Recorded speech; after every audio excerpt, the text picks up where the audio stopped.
Ma passion pour le clavecin est née assez tard, quand j'étais adolescent, puisque j'ai été tout d'abord formé au piano quand je suis entré au cours préparatoire à l'âge de 7 ans. Ensuite, j'ai été formé à l'orgue, puisque l'orgue m'a fasciné dès le départ, le son de l'orgue, qui venait de nulle part, on ne sait pas qui joue quand on entend de l'orgue. Après, j'ai eu la chance d'entendre beaucoup de grands musiciens qui venaient à l'époque au Festival de musique ancienne de Dieppe. Et c'est là que j'ai découvert le clavecin bien plus tard. J'ai envie de dire que c'est grâce à la musique qu'ensuite je me suis mis au clavecin, et pas par passion pour l'instrument en tant que tel.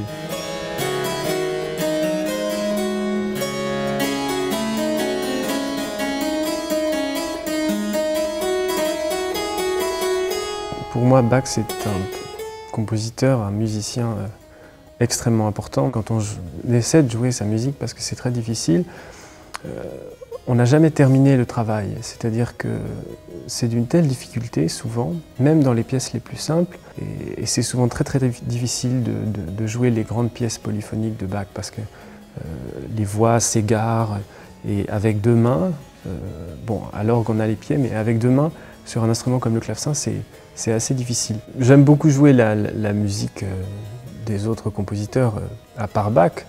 Dans la musique française, par exemple, il y a de la musique merveilleuse de compositeurs beaucoup moins connus, qui sont connus dans le monde du clavecin, mais pour le grand public, par exemple Louis Couperin, d'Anglebert, Froberger, qui était un très grand voyageur, qui a voyagé à travers toute l'Europe et qui a rencontré des grands musiciens comme Frescobaldi en Italie.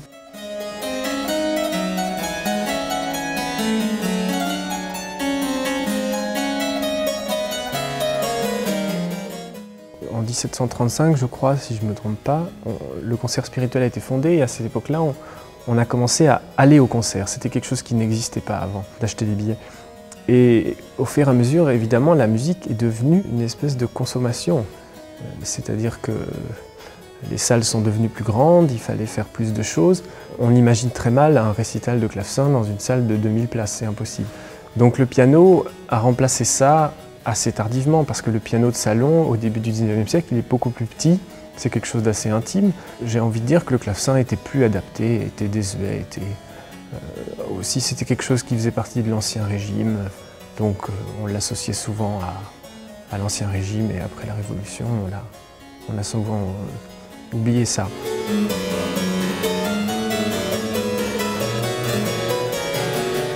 Ça, c'est valable pour tous les instruments, mais en particulier pour le clavecin, qui est un instrument réputé inexpressif, c'est-à-dire qu'il ne peut pas faire de nuances. Quand vous appuyez, le son est là et il s'éteint doucement, mais on ne peut pas faire grand-chose.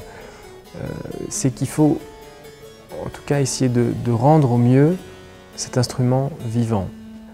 Si on compare avec l'orgue, si vous n'êtes même pas organiste et que vous arrivez à plaquer 3 accords sur un instrument magnifique, ça va être magnifique, tout de suite, il n'y aura aucun problème.